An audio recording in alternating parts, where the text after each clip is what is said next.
Good morning. Thanks so much for joining us today, and welcome. We're glad you're with us. I'm Marty North, and I'm a proud member of the Arkansas for Advocates for Children and Families Board of Directors, and it's my pleasure to welcome you to our annual Friends of Children event. It is my pleasure to be here in our first ever virtual luncheon, which so many of us are aware of during this unprecedented time of 2020. Thank you so much for joining us. If this is your first time joining us, thank you. And if you've supported us in years past, thank you once again for joining us today.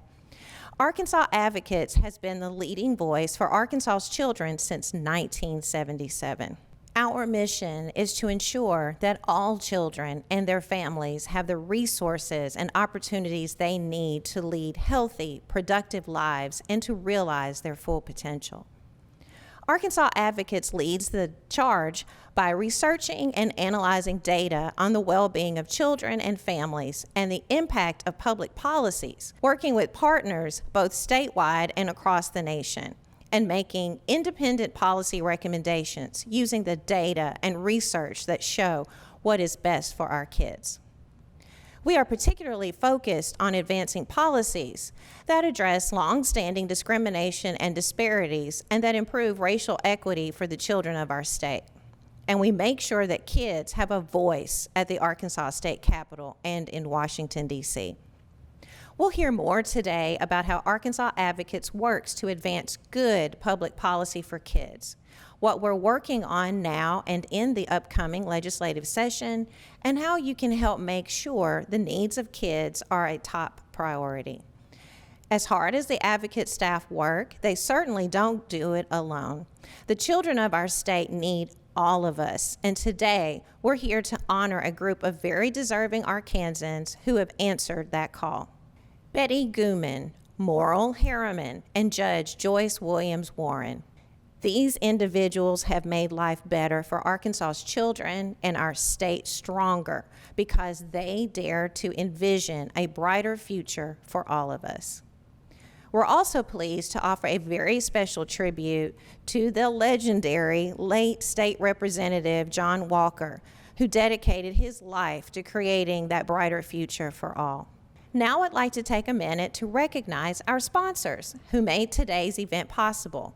We are pleased to recognize our corporate sponsors: Arkansas Children's Hospital, Delta Dental of Arkansas, Entergy Arkansas, the Methodist Foundation for Arkansas, and Doctors Becky and Gary Wheeler.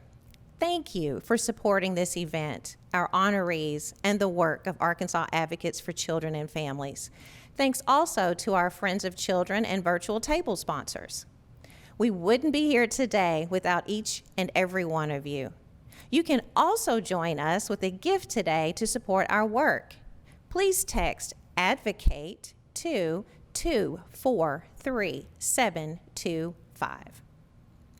Our ability to inform policymakers and provide them with the latest research on what's working and what's not, or what has and what has not been successful in other parts of our country, our ability to share information and analysis with state agencies and direct service providers. All of this happens with and because of your support. Now, I'd like to welcome Nikki Edge, who serves with me as a board member for Arkansas Advocates. Public policy is not something that people really think about on a regular basis, but in many ways it can set us up for success or failure, as we are certainly seeing now during this crisis.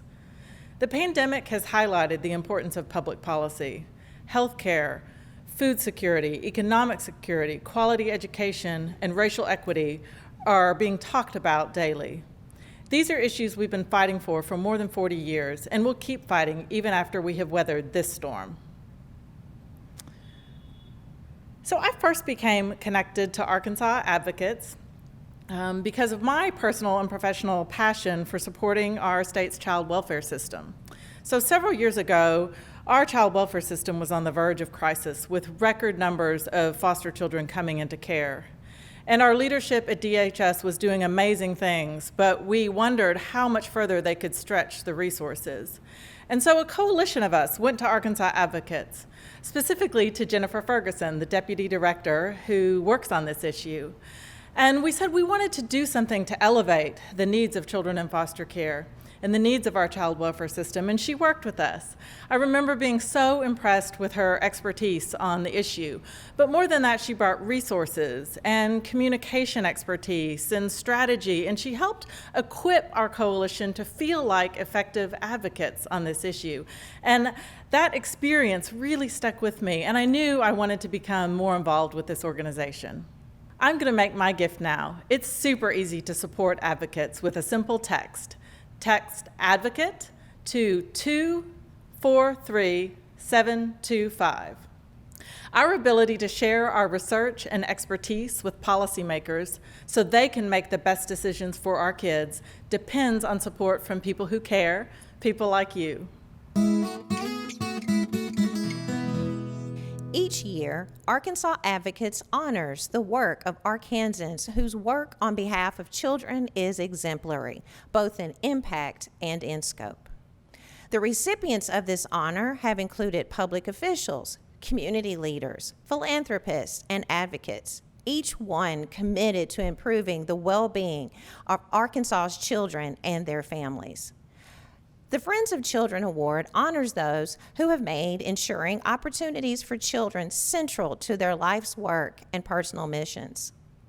Each of today's honorees has dedicated their professional and personal lives to leveling the playing field so that all of our children have the resources and opportunities they need to succeed and thrive. Let's celebrate the contributions of this year's honorees. We've invited people who know them well to introduce them. Our first honoree is Betty Guhman. Betty serves as part-time faculty at the University of Arkansas Fayetteville School of Social Work. She is a member of the Arkansas Social Work Licensing Board and was recently appointed to the Arkansas State Medical Board as a consumer representative. A great deal of Betty's professional career has been focused on child welfare and juvenile justice reforms for the children of Arkansas. As Division of Youth Services Director, she was instrumental in efforts to reform the juvenile justice system to offer more community-based services, leading to real legislative change in 2019. Enjoy this introduction.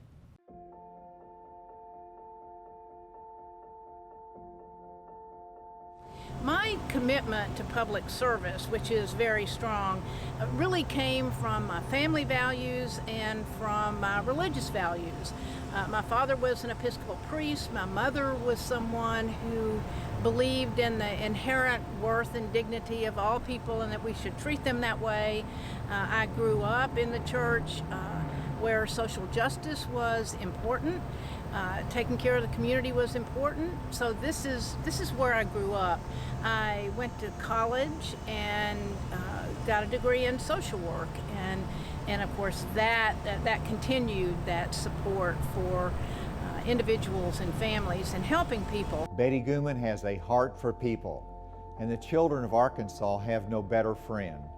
She has spent much of her career trying to make the system work for their benefit. Betty and I attended high school together, so our friendship goes back a long time. I have benefited from her wise counsel through the years, and when I went to Congress, I recruited her as my chief of staff.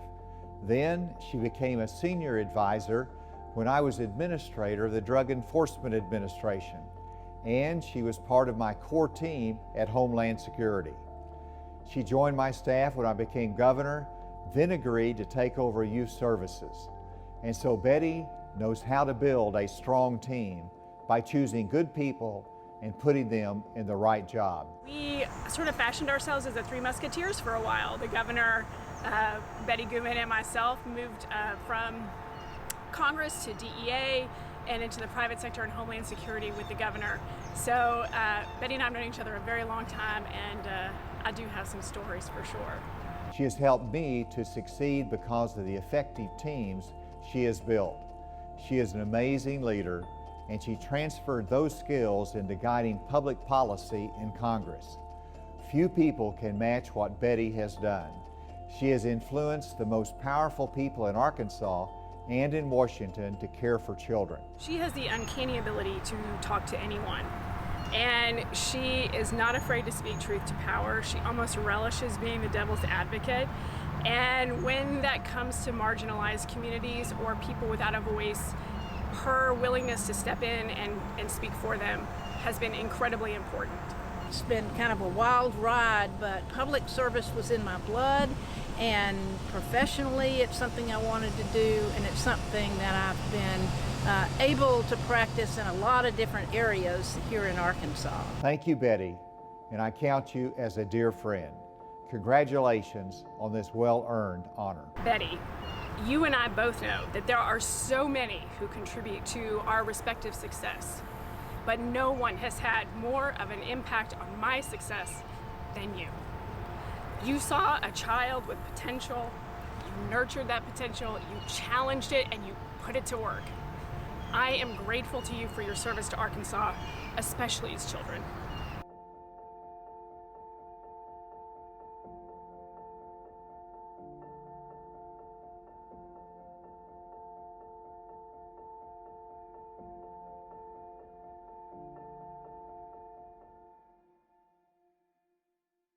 I want to thank Arkansas Advocates for this honor and recognition.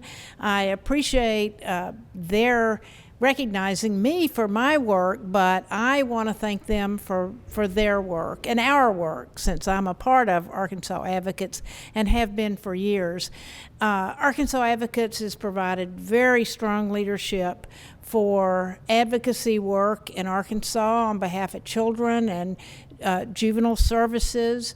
They provide a focus on families that's hard to find in other groups. I've always been a fan of Arkansas Advocates.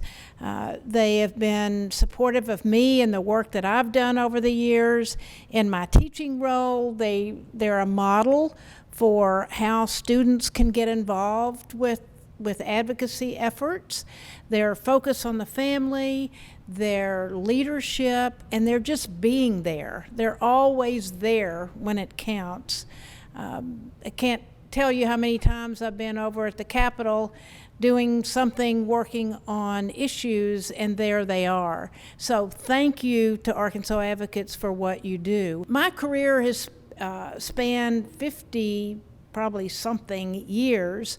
It's hard to believe. I've had a lot of different roles, a lot of different responsibilities, but the values have been the same, and the principles have been the same. The approach that I've tried to take has been the same, and that is to focus on families, to focus on empowerment, social justice, equal access for people, building consensus, bringing people together that think differently but are all interested in change and want change. And that's what we did in the juvenile justice system this last legislative session. So I'd like to come back full circle around to thanking Arkansas Advocates again for being leaders, for being there when we needed someone to speak. It's hard to advocate for major change as an individual, but as a group, we can make a big difference. And Arkansas Advocates provides that platform for the group. It provides information, training, and a lot of support for people who want to make a difference. So I would encourage all of you to support Arkansas Advocates and continue fighting for what you want in a way that will lead people to follow you. Our next honoree is an attorney with an esteemed record of public service in Arkansas. Morril Harriman served for 16 years in the Arkansas State Senate and 8 years as Chief of Staff for Arkansas Governor Mike Beebe. Morril was instrumental in creating the private option, which allowed for Medicaid expansion, creating health insurance coverage for thousands, and also he worked in education accountability reform for our state. Enjoy this video.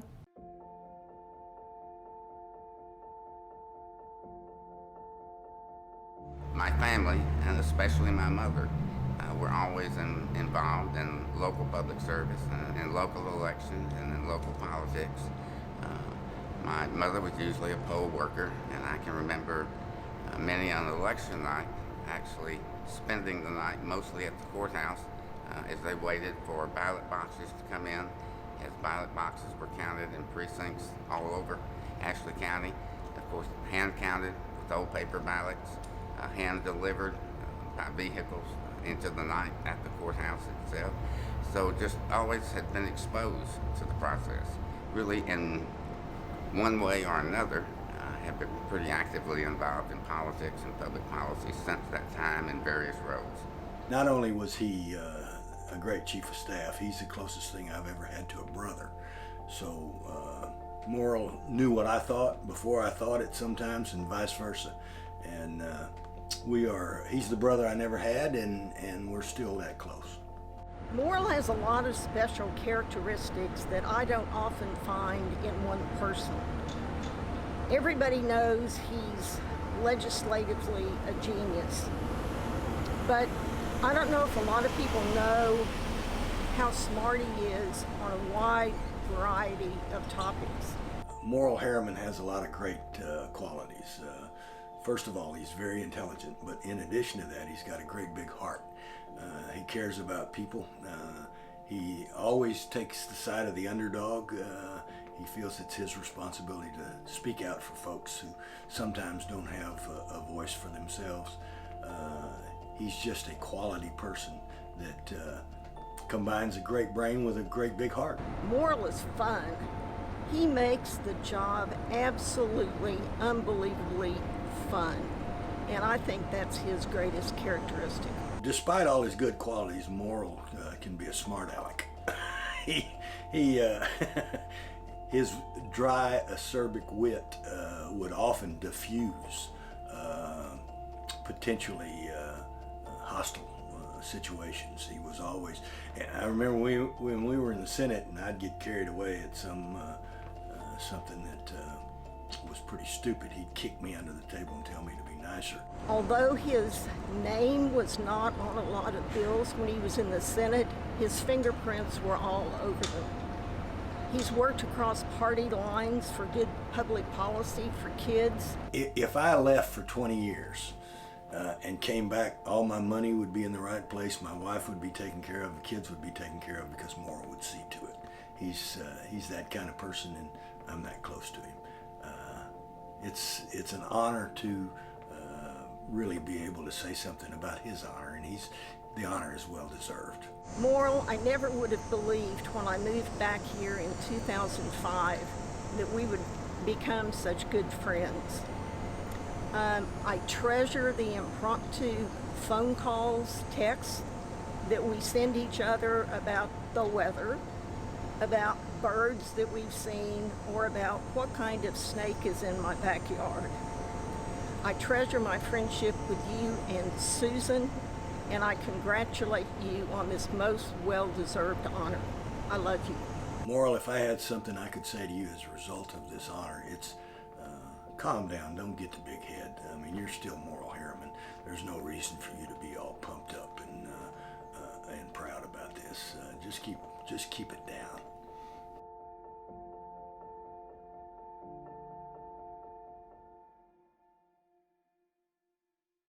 Well, first of all, I certainly want to thank advocates for this distinguished honor, deserved or not.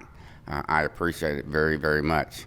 And I certainly want to thank my very good friends, Harriet Phillips and some gentleman by the name of Mike Beebe, for those overly kind introductions, and I appreciate that very much.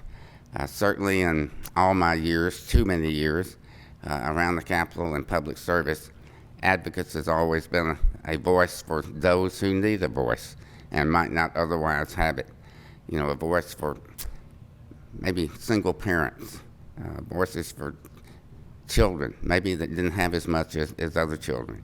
A voice for those who didn't need particularly a check coming. They needed a way to learn how to make a check themselves and to keep that coming. So again, there are many, many people, old and young, that awake every morning, and they may not know it, but they've got a quality of life that's better because of the work of Arkansas advocates. So again, I want to thank them very, very much. I consider it an honor to be honored by an organization representing the interests that they have represented for so many years. Thank you.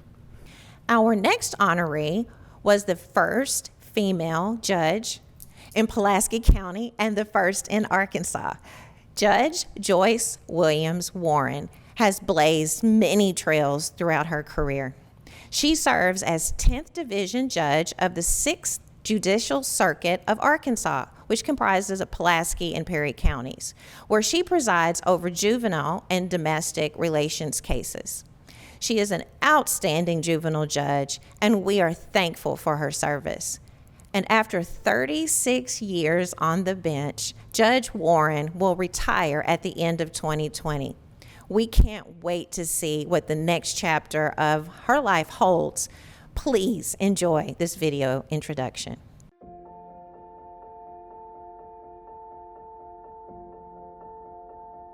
Giving back to the community is essential to me. I've always been taught that the family is the cornerstone of society. It's the foundation. So we do what we can to strengthen that foundation, give every child and every family the start they need to have a full, productive life. So it's a passion for me to help. And as a judge, I'm a servant, and that's what I do. In 34 years as an attorney who has been involved with these types of cases, I have never seen anyone maintain that balance between compassion and empathy and toughness better than Judge Warren. One of the most exciting things about her, I believe, is her love for the law. She loves the law, oh my goodness, and she follows the law. Also, her love for children.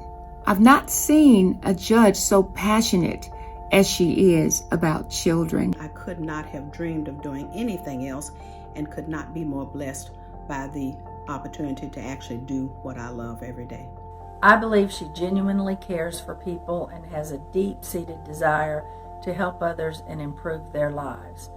One aspect that's acknowledged by everyone who ever appeared in her court over the years was her unfailing treatment of everyone in that courtroom with respect and dignity. Judge Warren is a motivator, and I love that about her. And I want other people to know that she is motivated to see you be treated fairly. She wants to make sure that when she's finished off the bench, that every decision that she made was for the benefit of a child. And I want people to know that. I became your law clerk when I was a very young lawyer, just 2 or 3 years into the practice of law. And in hindsight, I can see that that was one of the luckiest breaks imaginable for a young lawyer. You've been a boss, an advisor, a mentor, and most importantly, a friend. I learned so much during that 10-year stint that enabled me to develop the skills necessary to be a good attorney. Judge Warren, I love you. I appreciate you all these 25 years. We've had ups and downs with people coming and going, but we have remained the same. I believe I've had one of the most satisfying, fulfilling careers of any attorney I know, and it's very much attributable to me getting on that path based on me admiring you, watching you, and learning from you. And I know you've been a role model and an inspiration to countless others in addition to me. We all thank you.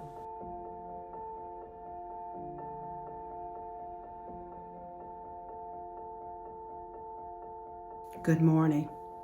I am very happy to be a part of the Arkansas Advocates for Children and Families annual Friends of Children Luncheon. Of course, we know this is held virtually because of the COVID pandemic. However, I am so happy that it is being held at all. I want to extend my sincere congratulations to my fellow honorees and tell Arkansas Advocates how very proud and honored I am to be among those honorees. Arkansas Advocates for Children and Families has held a special place in my heart for many years, and we have joined hands and partnered in efforts to help improve the lives of children and families. Those who know me know how much I love children. They are so important, and they deserve and should be cared for all the time in every way possible. I have devoted my professional career as well as my personal life to helping improve the lives of children and families. Although I am about to retire effective January 1st, 2021, I still pledge to continue my efforts for this very important mission. I am humbled, I am blessed, I am honored, I am grateful, and I thank you so very much. What an extraordinary group of Arkansans. We are so pleased that we could recognize each of them today. Betty, Morril, and Judge Warren, thank you for the good work you do. We have one more remarkable person to recognize. John W. Walker was a lawyer who emerged from segregated schools and society in southwestern Arkansas to wage a 60-year war on discrimination in Arkansas's education systems, public institutions, and workforce. Late in life, Walker turned to politics and was elected to 5 terms in the Arkansas House of Representatives. He ran promising to open doors and widen opportunities for all the people left behind. Please enjoy this video.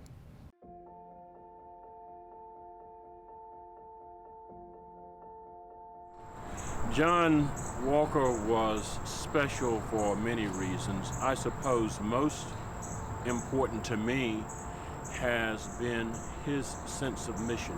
That man was focused. I mean, he was focused and driven, and he knew why he was on the planet. He really had a genuine love and concern for just humanity. He loved people, and because of his compassion for people, it compelled him to reach out for others, to others. He was here to champion the cause of justice for people for whom justice had been denied, or for whom justice would not be available unless they had an advocate, an ally, a champion. He really believed that as he served children, as he served, I would say, God's children, he was fulfilling his mandate. He was doing the will of God as through scripture that says to give recovery of sight to the blind. He really believed he was fulfilling his faith mandate.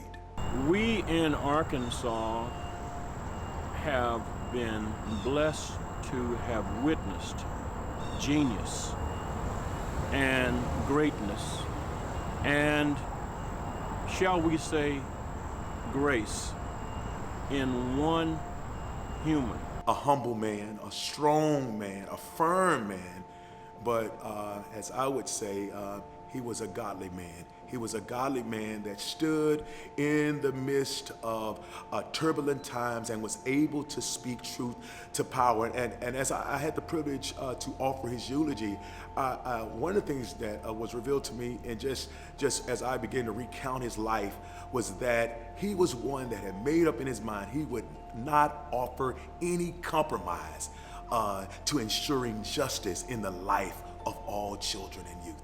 To his sister, to the grandchildren, you have given us, by sharing your father, your patriarch, your brother with us, a great gift that we can never repay. We can honor that gift, and I am so glad that this tribute is being made to that end. But remember that you are the best tribute to John Walker. He loved you.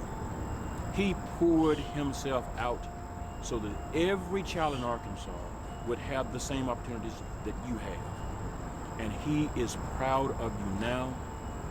Live knowing that you are loved by John Walker in the ancestral realm with a fierceness and a fondness that can never, ever end.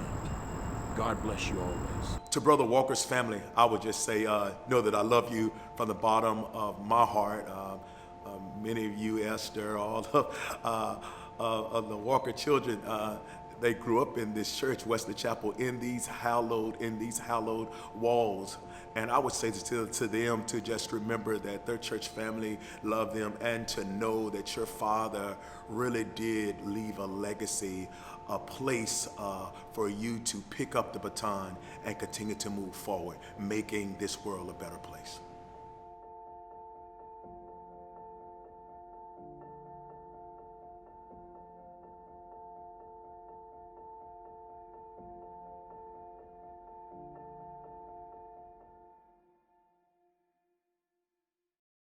What an impressive group of honorees.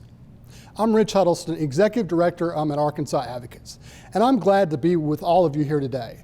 Thank you, Betty, Morril, and Judge Warren, for being our honorees today, and for the time and energy you have committed to children and families throughout your lives and your careers in public service. And a special thank you to John Walker's family and friends. We celebrate John's life with you and with all Arkansans that he worked tirelessly with to uplift during his lifetime. To each of you with us today, thank you for all that you do to make sure that all of our kids have what they need to realize their full potential. And I want to take a moment to recognize our board of directors. This group helps not only to provide guidance and governance to our organization, they work hands-on to set our strategic and legislative priorities. It is through their expertise, insight, and vision that our advocacy remains targeted, relevant, and strong. You've already met Marty North and Nikki Edge, and our current board president, Gary Wheeler, is up next. Thank you to all of our board members from across the state for your service on this board. We are also fortunate at Arkansas Advocates to have an incredibly talented staff. I want you to know how hard our staff works each and every day to do the research, policy analysis, and advocacy that we do to make Arkansas a better place for families to live and work. The board and staff of Arkansas Advocates are well aware that we have been in a position of privilege during the pandemic. We've been able to continue working virtually from home and to keep our families safe. But there is no denying the pandemic has impacted our advocacy work too. In particular, we had to shift from working at the office to our homes. We've had to refocus our work from our existing policy campaigns, such as getting ready for next year's legislative session, and instead focus our policy and advocacy work on issues brought about or that have worsened during the pandemic. We have worked hard pushing state agencies and our congressional delegation to use new federal funding and flexibility in ways that would help meet the needs of families in our state who have been struggling to survive during the pandemic and the economic downturn. In areas ranging from child care, early care and education, to using safety net programs including food assistance, Medicaid, and unemployment insurance. And we've had to change how we work from our homes, and how we work internally, and how we work with our partners and policymakers during the pandemic. But that work had to be done, and it will not end until the pandemic is over. But as challenging as the pandemic-related advocacy work has been, the 2021 state legislative session is right around the corner, and we have to get ready for it. Last month, the Arkansas Advocates Board and staff spent 2 days setting our initial legislative priorities for the upcoming 2021 state legislative session. And while we considered a range of important criteria to help set our priorities, focusing on equity was at the top of our list. Equity will drive our work during the upcoming state legislative session. The focus on equity helps to align our mission and our stated values with our policy and advocacy work, both internally and externally. We recognize that structural and equity has been embedded in our nation and our state's culture and policies from the beginnings, and has had a lasting effect, as seen today in disparities in children's outcomes across race and other identities. If our work is to truly result in the policy change that improves equity and helps all children to thrive and succeed, it must be more intentional in tearing down the obstacles that have prevented groups of children and families from succeeding. And while you will learn more details about our specific legislative priorities in the weeks ahead, our focus on equity will drive our bigger policy goals during the session, which include, 1, promoting state tax budget and family economic security policies that both help ensure adequate funding in the state budget for critical programs serving children and families, and that also help improve the economic well-being of our families. 2, fighting for policies that improve child and family health by expanding coverage and access to quality health care services through Medicaid, Our Kids First, our state Medicaid expansion, and other provisions in the Affordable Care Act. 3, advocating for research-proven strategies in early childhood education and child care, especially high-quality infant and toddler care, and in K-12 education that help promote education equity and close achievement gaps for low-income students, students of color, English language learners, and students with special education needs. Particular areas of emphasis during the session education will include pushing the state to develop a more comprehensive strategy to help close equity gaps that have only grown worse during the pandemic. Continuing to fight for reforming punitive school disciplinary policies that disproportionately impact children of color, and protecting funding for our public schools. 4, continued reform of the juvenile justice system to improve the well-being and long-term outcomes of children at one of the most difficult and vulnerable points in their lives. And 5, policies that improve access to nutritional, healthy, and affordable foods for children so that they are better able to succeed in school. Now, there is no doubt that the upcoming state legislative session will be the most challenging legislative session Arkansas advocates and our partners have ever faced. The economic downturn has created a state budget outlook for programs serving children and families that is problematic at best. It has also created challenges for many of the partners and advocates that we work with at the local level, many of whom are dealing with their own COVID-related challenges in their own organizations, at home and with their families, and in their communities. And the restrictions in how we can interact with state policymakers, both inside and outside of the state capitol, could have a major impact on the ability of child advocates throughout the state to engage and influence policymakers. And unless we get more creative in how we engage our legislators, unless we are more determined than ever in these efforts, we risk losing ground to the highly paid lobbyists and the groups with more money and influence. We cannot let that happen. And working together, I'm confident that we can overcome these challenges. But that will only happen if each and every one of us commits to making a difference this session. If each and every one of us is willing to go that extra mile in engaging policymakers, by making that extra phone call, or by sending that extra text and email, and by engaging everyone they know in their networks and in their communities to help advocate for Arkansas children. So please, text advocate to the number 243-725. Your donations are greatly appreciated. Thank you, Rich. We really appreciate your leadership. I'm Gary Wheeler, Board President of Arkansas Advocates for Children and Families. Since its founding, Arkansas Advocates for Children and Families has been a statewide, nonpartisan child advocacy organization.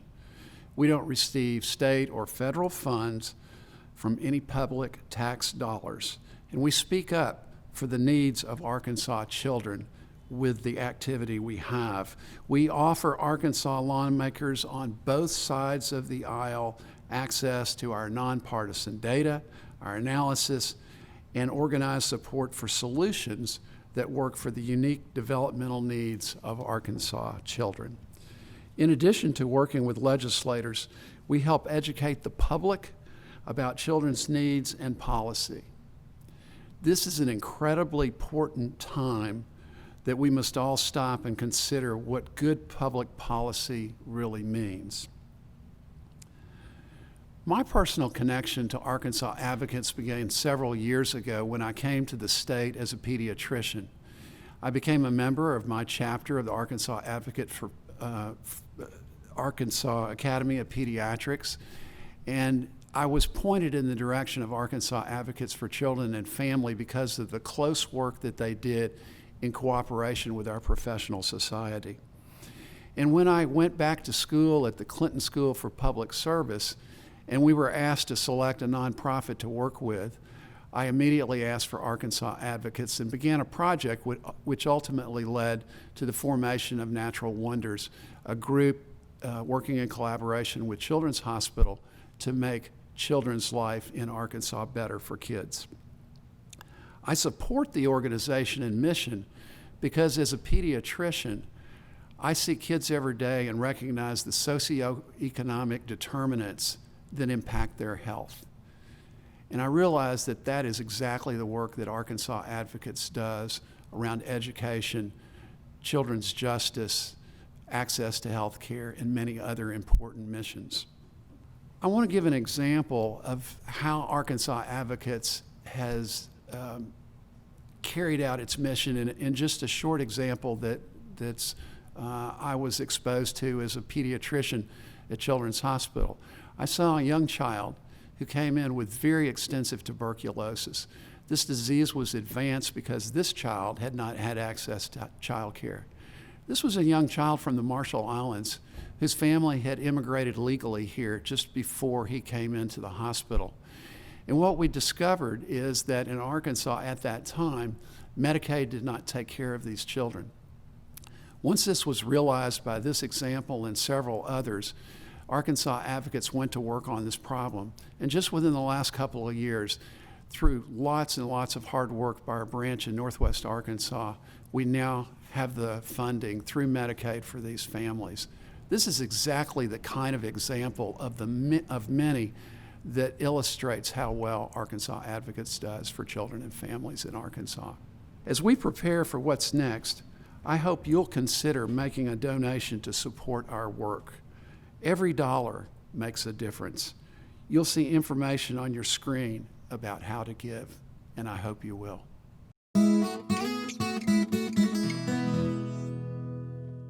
Thank you, Gary, and thank you to all our honorees, sponsors, and guests. We appreciate each of you. The work of Arkansas Advocates is more than just informing policy decisions. It is about righting past wrongs, about restoring, repairing, and building Arkansas to be a place where every child is healthy and can realize their full potential. Let me also take this opportunity to remind you that this work is not free. Arkansas Advocates does not receive any state or federal funding and is funded by national grants, sponsors, and individuals like you.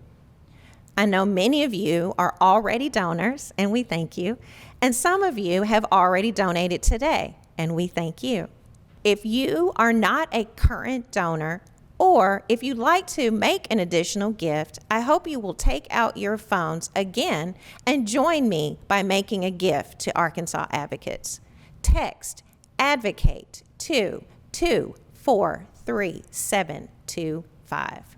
The instructions are on the screen for you to text to give, and please know that every gift really does make a difference.